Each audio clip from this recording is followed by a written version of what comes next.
Lucky you! Best 36 holes in golf. You tuned in to Alternate Shots Podcast, Marnie's Army. where we talk about golf, Marquis, Sandy's, poker, Bond, James Bond. horse racing, I'm all in. great movies. Alfred Hitchcock. We have no script.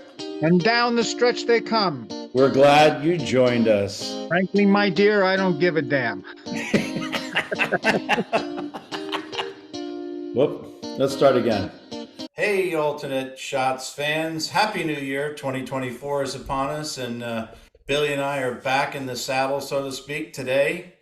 Today we are going to be talking about sports betting and maybe even deeper down into horse sports betting, horse racing, and we're lucky Billy might share some handicap 101 tips for us. Go to the track like Keeneland here you can see, or Gulfstream, or the Belmont, or in Maryland, the Preakness. By the way, the Derby is going to be on May 4th, Billy, this year. The Preakness on May 17th.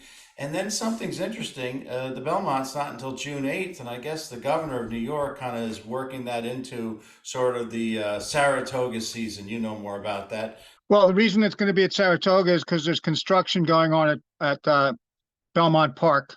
Ah. So that's going to, I don't know if that's going to be a one-off, if they're going to move the whole season up there. But anyway, this is 2024. And as they used to say at the track, mornings make all things seem possible again. So 2024 is a fresh new year for everybody. And if you're awake at all and on any kind of media, you know you're getting sports bet pimped to death. They want you to bet everything, including in-game. Some places even have in-race betting. Back to the mornings thing. So if you're a diehard horse race bettor and you just got pummeled on Friday, at what time is Saturday morning? Is it 4 o'clock, 5 o'clock? Are you up all night like Richard Dreyfuss in Let It Ride? Is the dawn, dusk, morning? Oh, hello? You know, once that sun comes over the hill. Yeah, well, it actually starts the night before because you're picking up a daily racing form on your way out of the track and looking for a way to get out the next morning. And, you know, you're licking your wounds that night and you're hoping for the best the next day. And, you know, if you're an optimist, you'll find the best the next day and you'll keep plodding away. But if you're a pessimist, you're doomed and you shouldn't have been there in the first place because the odds are against you in all of these things from start to finish. Because rule number one is with sports betting is the bookies are smarter than you. That's all there is to it. So they know these lines and they know how to make the odds. And then the public changes the odds when they bet, you know, so oftentimes there'll be an anomaly. For Not instance, everybody can be a Billy Walters you know, a plus over 30 years of a good sample size sports bettor. Those of us that dabble in it, maybe through some big races, you're better off sticking with the $2 or less kind of a bet to have fun and not to lose a bundle, because you're never going to break Belmont. You're never going to break the Derby or the casino that's backing them. No, exactly. As a guy at the casino once told me, we never lose because we never run out of money. Yeah. You know, the casino doesn't have to go into their secret pocket in their wallet and pull out the stash, or they don't have to report home later. You know, they're going to survive, and they're not going to present a bet to the betting public that is in the betting public's favor. Well, so you know, if you're Rick in Casablanca, when 3 22s mysteriously hit in a row on the roulette wheel, you might have run out of money, but with the fourth or fifth one of those in a row. But that's a great scene in one of our favorites, right? Casablanca, yeah. How are we doing tonight? Well, a few thousand less than I thought. So but, you know, Bogey was showing that he had heart for he was sympathetic to the cause of the young couple to get out of Casablanca after starting out by saying, you know, they say they might die in Casablanca. And he's like, what of it? I might die in Casablanca too. But he warms up because underneath that cold exterior was, you know, the heart of gold. That's what make Hollywood tick. But Bogey was not a jockey. No. Or a bookie. Short, though. He was short. But he was big in stature. He was. What do you need to be a jockey? About 4'10", 4'11", 5. Well, some of them are taller. It's more their weight. They have to, you know, jockey's a tough job. And if you listen to some of the pros, the jockeys, and how they warm up and work out, it's rigorous. And they're little, and what they're riding is gigantic and sometimes hard to control. And if they lose their foot, if they lose a stirrup, for instance, which is what happened to Affirmed when he was running against Exceller and Seattle Slew years ago, the jockey's saddle slipped. Ooh. So he's just holding on for dear life the whole way around. It kind of put a little asterisk on that race for me, but it was an amazing race. Exceller beating Seattle Slew in the end. But I don't think Seattle Slew in that loss ever ran a better race in his life. He kept up with Affirmed in ridiculous fractions for a mile and a half. The half mile, the 6 furlongs was 109 and change, which is unheard of in a mile and a half race. And Slew was still there at the end. An amazing race. I was at that race. Only race that Seattle Slew lost? He lost a couple. I don't think there's many that have retired undefeated. I know Flightline, the rage of the last year or 2 years, retired undefeated, but he only ran 6 times. So Yeah. that's like How many making times do you Darryl think Thorpe Seattle Slew ran? probably 15 or so. Because they don't really start running for dough until they're what, two, and then they run Yeah, three. they start at 2, and then the big races, the Triple Crown is at 3, and then the big handicap races are for 3-year-old and up. And Slew ran as a 4-year-old, Affirmed ran as a 4-year-old, Secretariat ran as a 4-year-old. The amazing thing about Secretariat, who's the Muhammad Ali of horse racing, or I don't, he's the standard bearer. They always compare you to Secretariat, or like they would to Babe Ruth. Um, but when Secretariat was getting ready to retire, they decided to try him on the turf, maybe to see how he could do it, and if it would help his breeding line, his stud fees, because if he proved he could run on the grass, that makes him a more attractive sire, because they knew he could run on the dirt. So they ran him twice on the grass, and not only did he win both those races, he broke the track record in both of those races. So, and even Secretariat got beat by twice by Alan Jerkins, rest in peace. He was one of the greatest trainers of all time. They called him the Giant Killer because of that. He beat Secretariat twice with 2 different horses. One was named Prove Out, one was named Onion. And that put Alan Jerkins on the map for me. And as I've said before, Watson, who brought me into this game, turned me on to that whole thing with Alan Jerkins, which brings us to one of the more important aspects of handicapping horses, in my opinion, which is the trainer. Those are the guys closest to the scene. An example of how good trainers are versus the betting public and the information the betting public is privy to. There was a horse named Out of Hock years ago who was going to be great. They figured this could be a Derby horse, a Triple Crown winner, who knows? And he ran and ran and ran, and he was very fast, but he didn't pan out to be the greatest horse of all time as they thought he would. So I was at the track the following year, and they were running Out of Hock at 6 furlongs on the turf course, which I thought was absurd. This is ridiculous. What are they thinking? This horse was supposed to be a Triple Crown winner. Now they're putting him at a short distance on a different surface. So I kind of scoffed at them, only to watch Out of Hock win easy and set a track record. And then that day I realized, there's somebody bigger than Phil. They know more about this than I do. All I have is, black and white print in front of me. They have the horse. So it taught me to look more at the connections than I had in the past. So if you're going to handicap horse racing, you get into the daily racing form or whatever. Some people look at sheets. There's all kinds of timing sheets, and you could go deep dive into the science of horse racing and still come out like baffled by the winner. So it's almost impossible to give somebody an accurate way to handicap. So it becomes sort of a matter of preference.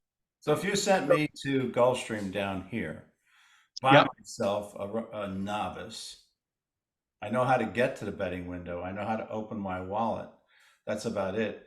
And you said to me, there's 3 trainers that I'm quite fond of, and I think they're at the meet down there in Florida this January, February. Look out for them, and you might want to put a fiver on any time that trainer's got a horse. Is that good advice? And I can't read the rest of the racing form. I just take that little cheat sheet with me, and I say, okay, blah blah blah. Aiden. Yeah, well, especially with someone like Aiden O'Brien, for instance, who wouldn't be there unless he was probably had a good chance. A track like any track has a whole slew of trainers and jockeys that spend the meet there. But now and then you'll have a top-notch trainer or a top-notch jockey who is not a regular there that shows up with a horse for a big race. Like when the Pegasus comes up, that's going to happen. There'll be, horses and trainers from that aren't regulars at Gulfstream, and they deserve some attention. With me at this stage of my life in handicapping, nothing's automatic. It used to be, I would have given you a tip years ago about Alan Jerkins that on a big day like Derby Day, you look for Jerkins at another track because he's under the radar and he's going to steal a race at Belmont that day or something like that. That was almost infallible, and you'd get a nice price. But nowadays, the way it works with everybody's accessibility to all the handicapping at all the tracks, online, you can watch races all the time. If you have the time and you're really interested in it, you can look at replays of races. You can look at the guys who actually do this for a living and handicap the handicapper. So you can, you follow this guy or that guy. This sheet, there used to be a guy named Lawton who was $2 a sheet. I got the daily double and all this other stuff. As you see in Let It Ride, that where he's calculating how much the guy makes for selling the sheets. But there is no definitive way. There are some days where it looks like a horse can't lose, and the jockey falls off out of the gate or he gets stuck in the gate. So you have to take so many things into consideration, just like in sports betting, where do the Giants really need to win this game? Are they going to risk injuries to their best players on a meaningless game? Are they going to try their hardest? All those factors come in, so it becomes very situational. It's a puzzle. It's an interactive puzzle, which is what makes it so exciting for people who like it. Because, like I've said before, when they're right, the elation is inexplicable. You also have to trace your steps. And I go back to the Derby, where we were all over Forte, but we were putting up Mage, putting up Mage, putting up Mage, and we didn't Yep. listen to our own podcasts because Yep. what at some point was the day before or that morning, Forte was a scratch. The, Exactly right. the unquestioned favorite in that race scratched. And what did? We went back and recreated the wheel when we could have just rewound the podcast as, oh, Mage. Yep. And then all of Taking our second choice. that. Yep. The public are the ones who end up making the odds because it's pari-mutuel. So the more money on one horse, the lower the price. So you'll have what they'll call vertical and horizontal bets, and a horizontal bet would be like a daily double, a pick three, or a pick four, where you have to pick the winners of 1, 2, 3, or 4 races in a row, 5 or 6 if you're going that far. So obviously, that's much harder to do. The pools are bigger because people are investing in that because they're trying to win a big race. So the smallest way to win is a win bet. It's the easiest way to win. When I say easy, Let's it's go back to the basics because there's 3 bets that everybody should know: win, place, or show, first, second, or third, right? right. That's Yep. just a bet on a particular race of 8 horses, and you're going to pick.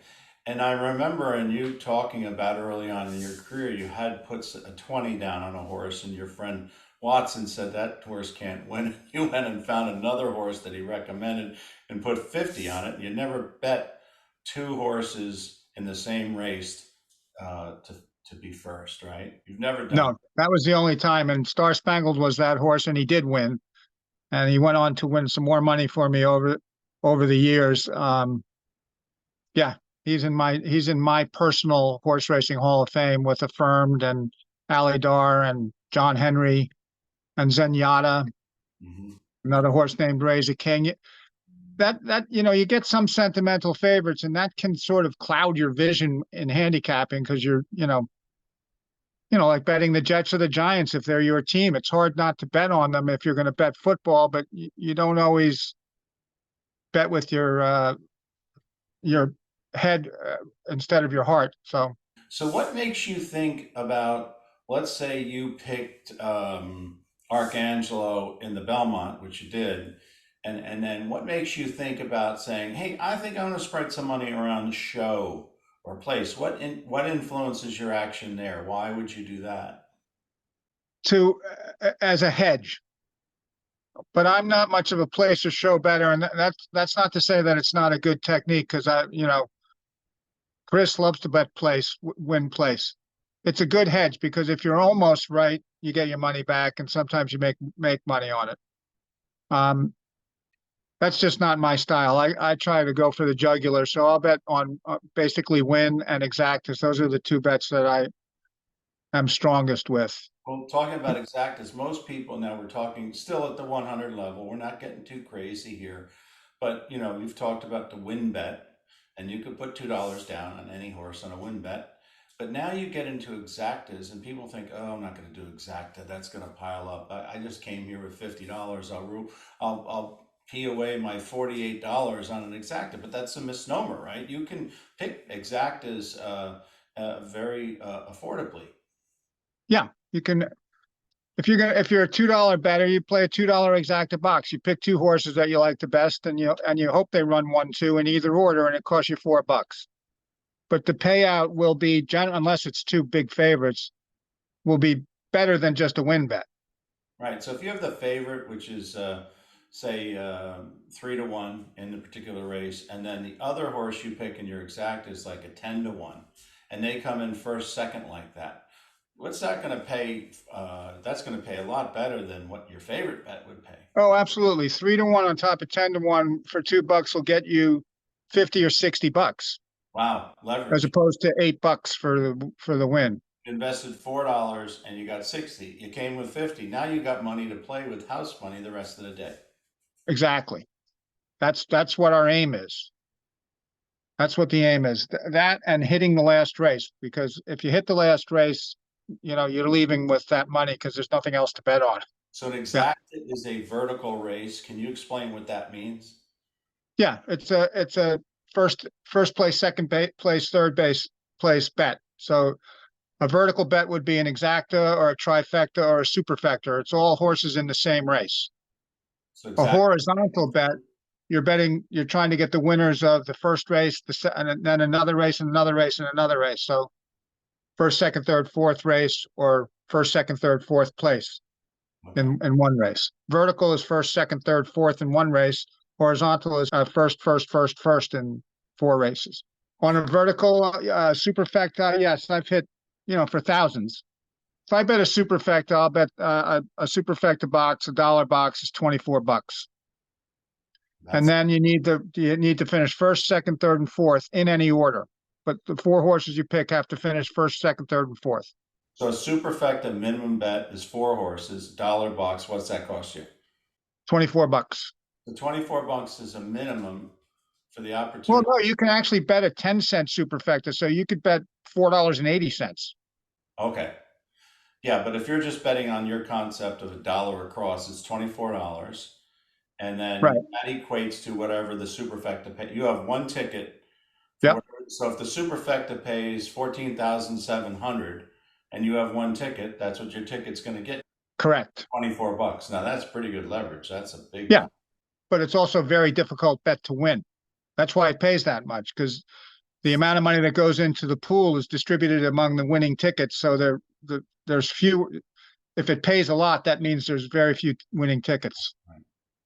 Yeah, so And the most, same thing with the horizontal bet with a pick four or a pick five. And those the way to play a pick four or pick five is you don't play one horse, one horse, one horse, and one horse. You play three horses with four horses with two horses with four horses.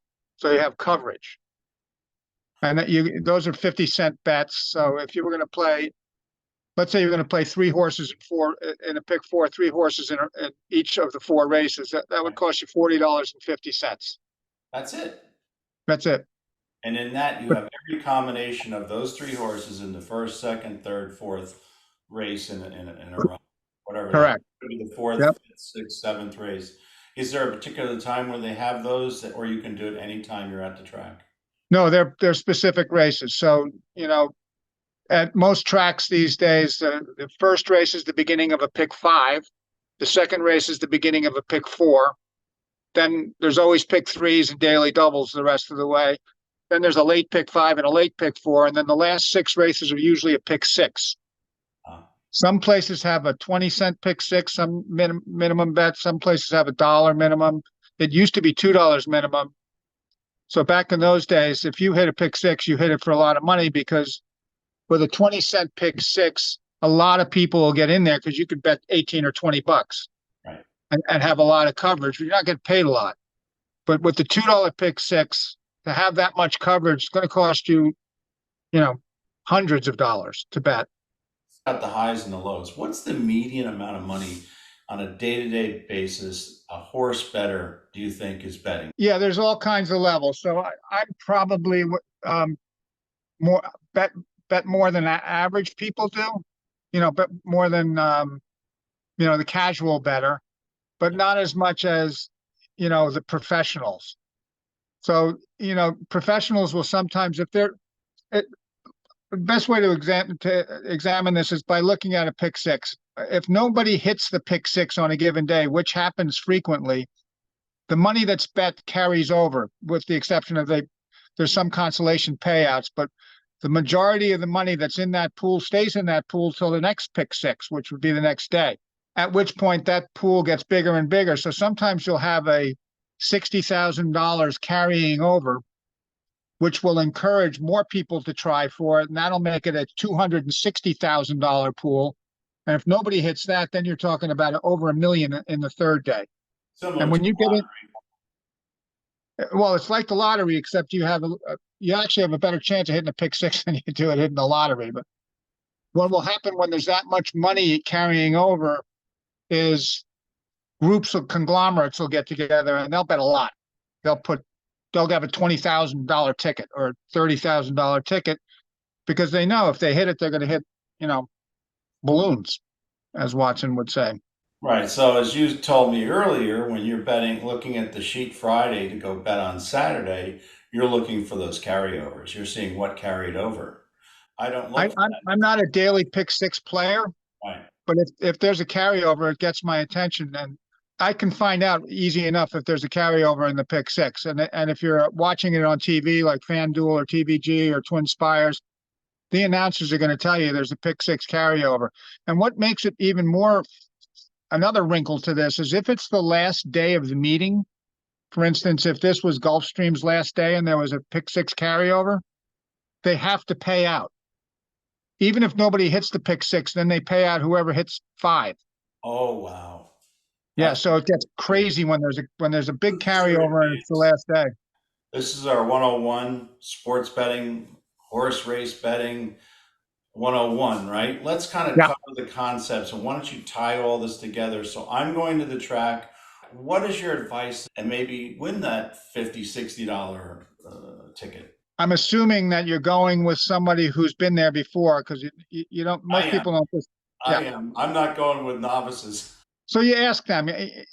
I would say first and foremost, following your hunches is important because as silly as it is to handicap on hunches, if you like a horse because of the name of the horse, and then the expert you're with tells you the horse has no chance, so you don't bet it, and then it does win, your day's ruined. So there's nothing worse than being talked off a winning horse. So even the best analysts will tell you, I would never talk you off a 10-1 horse. I don't care if I think it's got no chance at all. I'm never talking you off a long shot. If you want to bet it, you should go out and bet it. It's $2.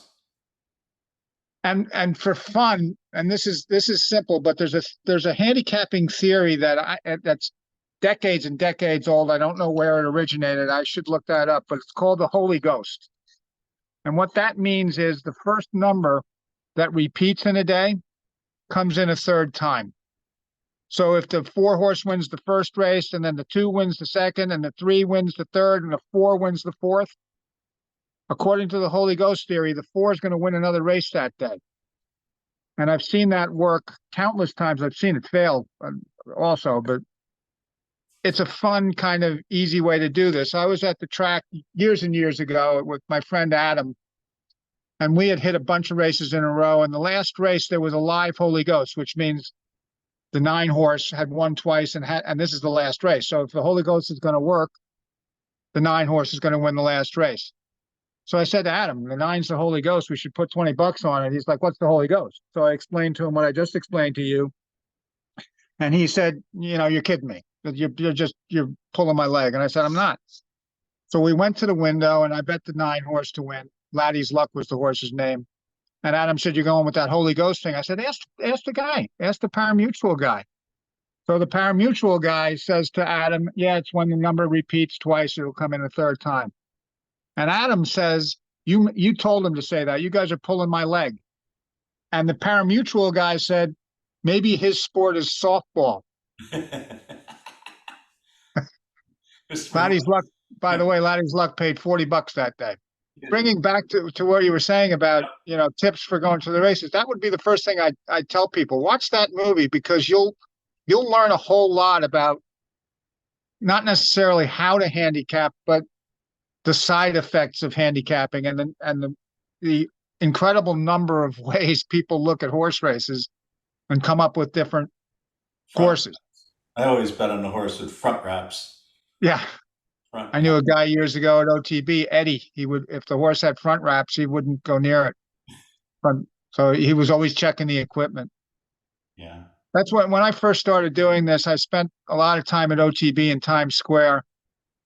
And I got 2 educations, or actually more than that, but not only an education about horse riding, but about horse players and the spectrum that they come from. Lawyers in suits and, guys who are asking if they can borrow $2 are all in the same place and they're all cheering for the same stuff. So it's quite an interesting world, and it's really encapsulated very well in that movie and Let It Ride. Whoever made that movie knew what they were doing. The characters and as exaggerated as it gets in some places, it's not that far off of what I've seen happen at tracks over the course of my life, and especially at OTBs. Can you get, I have one last question. Can you have that fun in horse racing and horse betting and trying to figure out your own system, whether it's the Holy Ghost or not at the track? In other words, just going on one of these online betting sites, can you do it? Sure. Is your sure. Same way? Yeah. It's like, it's not any different than, watching golf versus playing golf. And playing golf, some days you're hitting it, you don't know, you can't explain it. Ball's going in the hole today, and the next day it's not going in the hole. That happens at the racetrack. Sometimes you're seeing it clearly, and sometimes you're not. Sometimes you think you are and you're not. Sometimes you don't think you are and you are. So it's something that's going to change every time, which is what makes it exciting. Yeah. That's the beauty of golf too. So there's a similarity. Hey, this is great, Billy. We're going to do another episode more advanced at some point. We've got to get back to some golf, but you listeners have told us you like the gambling, you like the golf, and you like to listen. We'll try to produce.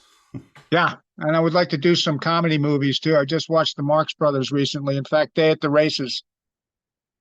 They were hilarious. Hey, Trot. Who you like in the first, huh? Who you like? Come on, tell me. Come on, jeez. Trot, who you like? Come on. Number 4. The number 4. Whispering.